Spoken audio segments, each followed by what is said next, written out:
কবিতা ভালোবাসার অপূর্ণতা, কলমে মৌসুমী ঘোষ, কণ্ঠে আমি সুমিত্রা হালদার। ভালোবাসা কি গো?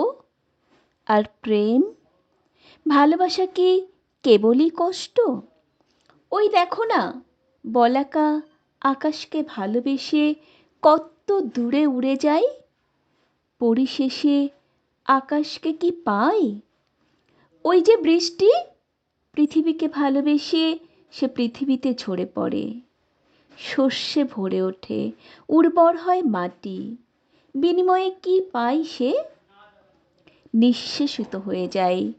ওই যে নদী পাহাড়ের শিখর হিমবাহ থেকে জন্ম নিয়ে আনন্দে নাচতে নাচতে, ভালোবাসা বিলাতে বিলাতে, মিলনের আশায় আবেগে মোহনার দিকে আনন্দে ধাবিত হয় সমুদ্রকে ভালোবেসে। দেখো, সে পথশ্রমে ক্লান্ত শীর্ণকায় হয়ে সমুদ্রের কাছে আসে। তখন তারই পলিতে ওই বদ্বীপ মিলনের বাধা হয়ে দাঁড়ায়। পরিশেষে মিলিত হয়তো বা হয়, তখন সে দ্বিখণ্ডিত।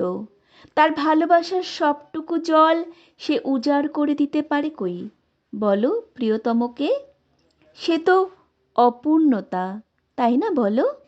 আর ওই আলোকে ভালোবেসে পোকা ছুটে আসে তার কাছে, কিন্তু তার মৃত্যু হয়।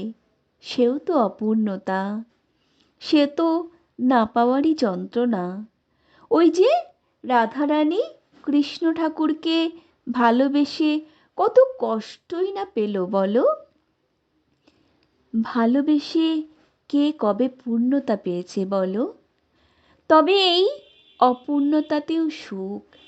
তাই তো দেখো না, আমি তোমার ছবি চোখে নিয়ে ঘুমাই, আবার তোমার ডাকেই চোখ খুলি। থাকো না তুমি আমার সঙ্গোপনে, রাতের স্বপন হয়ে আমার কল্পনাতে। এই জানো, আমি তোমাকে আমার ভালোবাসার গান শোনাবো। আমার হৃদয়ে তোমার আপন হাতের দোলে দোলাও দোলাও দোলাও আমার হৃদয়। ধন্যবাদ।